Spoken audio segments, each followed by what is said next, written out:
सोचिए एक ऐसा देश जिसके पास दुनिया का सबसे ज्यादा ऑयल रिजर्व हो, लेकिन फिर भी लोगों के पास खाने के लिए खाना नहीं, मेडिसिन नहीं और पैसे की वैल्यू ऑलमोस्ट जीरो। ये कहानी है वेनेजुएला की कि कैसे करप्शन ने एक पूरे देश को तोड़ दिया।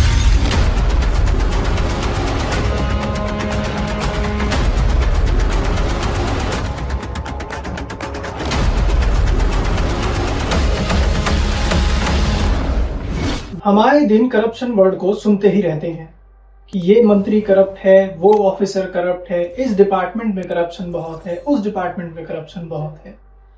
ये करप्शन नाम का दीमक हर देश, हर डिपार्टमेंट, हर सिटी को धीरे धीरे खाया जा रहा है।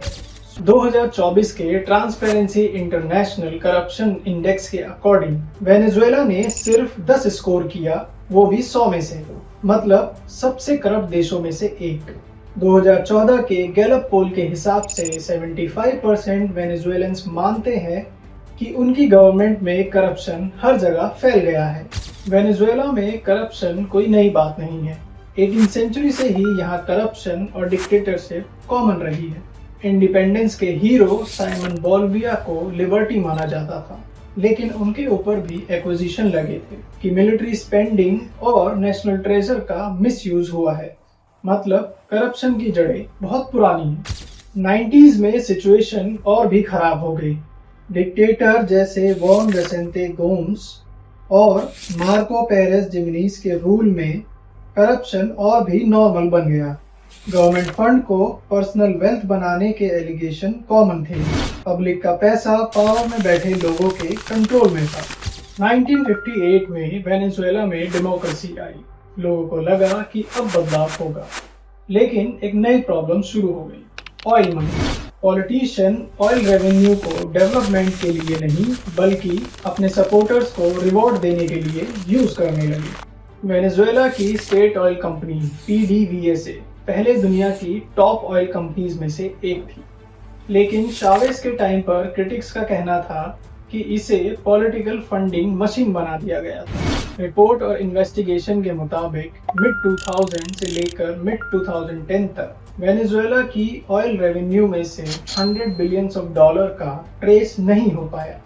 एक एस्टिमेशन के अकॉर्डिंग $300 बिलियन का ऑयल रेवेन्यू का डाइवर्ट या लॉस्ट हो गया। सोचिए अगर इतना पैसा इंफ्रास्ट्रक्चर, एजुकेशन और हेल्थ सेक्टर में यूज होता तो आज वेनेजुएला दुनिया का सबसे रिचेस्ट कंट्री हो सकता था। कुछ यूएस ऑफिशियल्स का ये भी मानना था कि गवर्नमेंट ने PDVSA का यूज मनी लॉन्ड्री के लिए भी किया, जिसके थ्रू कोलंबियन गोरिल्ला ग्रुप्स को पैसा पहुंचाया गया और वेनेजुएला के थ्रू कोकेन ट्रैफिकिंग को भी सपोर्ट मिला। 2013 के बाद सिचुएशन रैपिडली खराब हो गई। इकोनॉमी तेजी से गिरने लगी, महंगाई बढ़ने लगी, फूड शॉर्टेज और मास इमिग्रेशन। आज मिलियंस ऑफ वेनेजुएलन्स अपना घर छोड़ चुके हैं, लेकिन इकोनॉमिक क्राइसिस के साथ साथ करप्शन के एलिगेशन और भी बढ़ रहे थे। ऑपोजिशन और इंटरनेशनल इन्वेस्टिगेटर्स के अकॉर्डिंग मदुरो गवर्नमेंट पर एलिगेशन लगे ड्रग ट्रैफिकिंग, मनी लॉन्ड्री और कुछ रिपोर्ट्स में टेररिस्ट ग्रुप्स के साथ कनेक्शंस। 2016 में फूड क्राइसिस वेनेजुएला में इतना बढ़ गया कि गवर्नमेंट को एक प्रोग्राम लॉन्च करना पड़ा, जिसका नाम था clap, local communities for supply and production.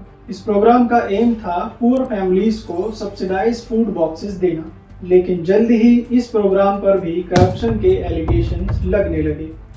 Investigation के मुताबिक फूड कॉन्ट्रैक्ट्स महंगे दामों पर बेचे गए, शेल कंपनीज यूज करके लाखों डॉलर की हेराफेरी की गई। यूएस अथॉरिटीज ने क्लेम किया कि कुछ बिजनेसमैन और ऑफिशियल्स ने ओवर प्राइस कॉन्ट्रैक्ट के थ्रू मिलियंस ऑफ डॉलर्स कमाए, जबकि वेनेजुएला में लोग भूख से जूझ रहे थे। कुछ शिपमेंट्स में लो क्वालिटी और सड़ा हुआ खाना भी रिपोर्ट हुआ। करप्शन सिर्फ इकोनॉमी तक सीमित नहीं था। रिपोर्ट्स के अकॉर्डिंग वेनेजुएला का जुडिशियल सिस्टम भी पॉलिटिक्स और करप्शन से भरा हुआ था। ह्यूमन राइट ऑर्गेनाइजेशन ने भी एलिगेशंस लगाए कि पुलिस ऑपरेशंस में हजारों मासूम लोगों की जानें गई। आज वेनेजुएला की रियलिटी बहुत हार्श है। मिलियंस ऑफ लोग देश छोड़ चुके हैं, करेंसी की वैल्यू ऑलमोस्ट जीरो हो चुकी है, हॉस्पिटल्स में मेडिसिन नहीं है और इंफ्रास्ट्रक्चर ऑलमोस्ट कोलैप्स हो चुका है। एक वक्त पर लैटिन अमेरिका का सबसे रिचेस्ट कंट्री में से एक आज एक इकोनॉमिक डिजास्टर बन चुका है। वेनेजुएला की स्टोरी सिर्फ करप्शन की स्टोरी नहीं है, एक वार्निंग है। जब पावर एक जगह कॉन्सेंट्रेट हो जाती है, जब ट्रांसपेरेंसी खत्म हो जाती है और जब इंस्टीट्यूशन वीक हो जाता है, तब डेमोक्रेसी धीरे धीरे कोलैप्स होने लगती है और सबसे ज्यादा सफर करता है आम आदमी। अगर वीडियो इंफॉर्मेटिव लगा हो तो लाइक, शेयर और सब्सक्राइब जरूर करें। आपसे फिर मिलते हैं नेक्स्ट वीडियो में।